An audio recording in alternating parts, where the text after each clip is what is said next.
आपने मुझसे वादा किया था कि अगर मेरी पोजीशन आई तो मैं जो मांगूंगा आप मुझे वो देंगी। अब आप मना कर रही हैं। मैंने उस एयर को कहा, हाँ हाँ, मैंने कहा तो था। मैं मानती हूं, लेकिन जो तुम कह रहे हो वो नहीं हो सकता। कहानी शुरू करने से पहले अब दोस्तों से दरख्वास्त है, हमारे चैनल को सब्सक्राइब करें।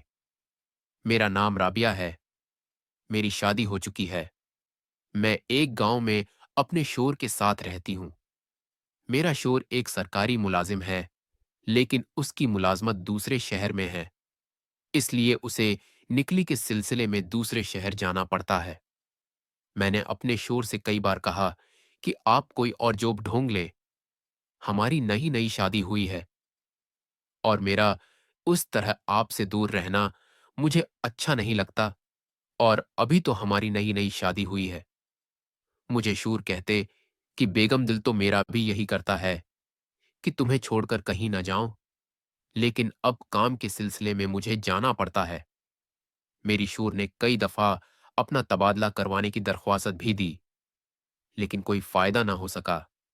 इसलिए मेरे शूर हर महीने बाद घर आते हैं। मैं घर पर अकेली ही होती हूं और बोर होती रहती हूं। मैं खुद पढ़ी लिखी हूं, इसलिए मैंने घर में एक ट्यूशन सेंटर खोल रखा है, जहां मैं 8वीं जमात से लेकर 10वीं जमात के बच्चों को पढ़ाती हूं। मेरे ट्यूशन सेंटर में मोहल्ले के तमाम बच्चे और बच्चियां आती हैं। इस तरह मैं बच्चों को पढ़ाकर वक्त गुजारी भी करती हूँ और पैसे भी कमा लेती हूँ। एक दिन मामूल के मुताबिक बच्चों को पढ़ा रही थी कि दरवाजे पर दस्तक हुई। मैं बाहर गई तो गांव के चौधरी साहब आए थे। वो अपने बेटे के साथ लाए थे। मैंने चौधरी साहब को बैठक में बैठाया और उनके लिए चाय बनाई। चौधरी साहब ने मुझे कहा, बेटा, आज तुम्हारे लिए एक काम लाया हूं। तुम बहुत पढ़ी लिखी हो और गांव के सब बच्चों को पढ़ा रही हो। ये बहुत अच्छी बात है। मैं बहुत खुश हूं। मैं चाहता हूं कि बेटा तुम मेरे बच्चों को भी पढ़ाओ। ये नलायक पिछले 2 साल से मैट्रिक में फेल हो रहा है और मैं उसकी वजह से बड़ा परेशान रहता हूं। जब मैंने उनके बेटे को देखा तो उम्र से तो काफी छोटा लग रहा था। उसकी दाढ़ी मूंछ भी नहीं आई थी। मैंने चौधरी साहब से कहा, ये तो भी काफी छोटा सा है और मैट्रिक में 2 बार फेल हो गया है। मुझे तो ये 7वीं 8वीं जमात का बच्चा लगता है। कि चौधरी साहब ने कहा, तुमको बच्चा मत समझना, ये तुम्हारी सूझ से भी ज्यादा तेज है। मैंने कहा, चलो ठीक है, मैं अपनी पूरी कोशिश करूंगी। अगले रोज से अजीर ने अकेडमी आना शुरू का कर दिया। पहले 2-3 दिन तो सब कुछ ठीक था, लेकिन उसके बाद उसने शरारतें करना शुरू कर दी। कभी किसी को छेड़ता तो कभी किसको तंग करता। उसने 2 हफ्ते के अंदर ही उधम मचा दी। उसने सबकी नाक में दम कर रखा था, लेकिन दिन ब दिन उसकी शरारतें बढ़ती ही जा रही थी और ये अकेडमी आता तो बड़ी वहशियाना नजरों से मुझे देखता, जैसे मुझे अभी खा जाएगा। मुझे उसकी हरकतें समझ आ रही थी। आखिरकार मैंने तंग आकर फैसला किया कि उसका टाइम चेंज कर दूं। सब बच्चों को मैं 3 से 5 तक पढ़ाती थी।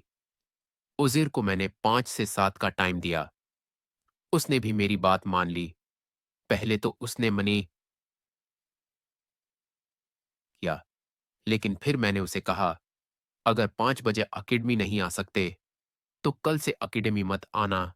फिर वो मान गया और वो 5 बजे अकेडमी आता। अब उसने अपनी हरकतें मुझ पर आजमाना शुरू कर दी। वो लगता तो बच्चा था, लेकिन इंदर से पूरा था।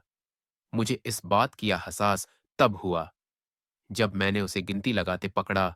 मैं हैरान हो गई। खैर, अब मुझे उसकी शरारतों की आदत हो गई थी।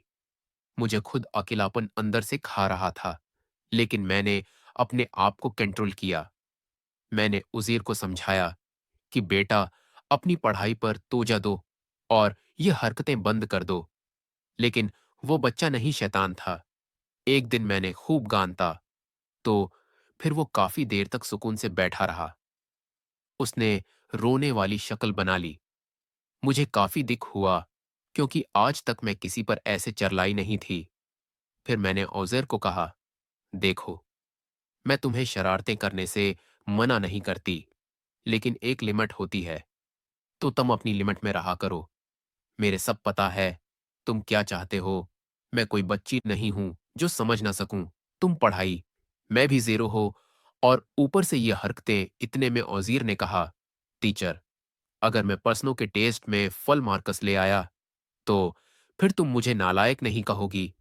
मैंने दिन में सोचा, अच्छे मार्कस और ये हो ही नहीं सकता। मैंने कहा, ठीक है उज़ैर, अगर तुम जीते तो मैं तुम्हें नालायक कहना छोड़ दूंगी और उस दिन कोई पढ़ाई नहीं करूंगी। तुम जो चाहे कर लेना, वो दिन तुम्हारा होगा। उज़ैर ने हामी बढ़ ली। 2 दिन तक उसने कोई शरारत ना की। पढ़ाई में मगन रहा। मैं देख के हैरान थी, लेकिन मैंने सोचा उसने 2 दिन में किया ही कर लेना है। लेकिन मैं हैरान तब हुई जब एक शाम वो पढ़ने के लिए आया। मैं अपनी कमरों में बैठी टीवी सीरियल देख रही थी। उसने आते साथ मुझे टेस्ट दिखाया और कहने लगा, टीचर, मैंने कहा था ना। मैंने जब टेस्ट देखा तो हैरान हो गई। मैंने कहा, जरूर तुमने चीटिंग की होगी। तो कहने लगा, नहीं टीचर, आप चाहें तुम मुझसे सुन भी सकती हैं। मैंने उसे 2-4 सवाल सुने और उसको वाकई ही आता था। अरे, 23 ने कहा, टीचर, आपने कहा था कि कहा था मैं जो चाहूंगा आप मुझे वो देंगी। मैंने कहा, हाँ बिल्कुल किया चाहिए तुम्हें। जब ओज़र ने मुझे बताया तो मैंने ओज़र को कहा, नहीं नहीं, ये नहीं हो सकता। ये तुम कैसी बातें कर रहे हो। इतने में ओज़र ने टीवी बंद किया और मुझे दीवार के साथ आधा घंटा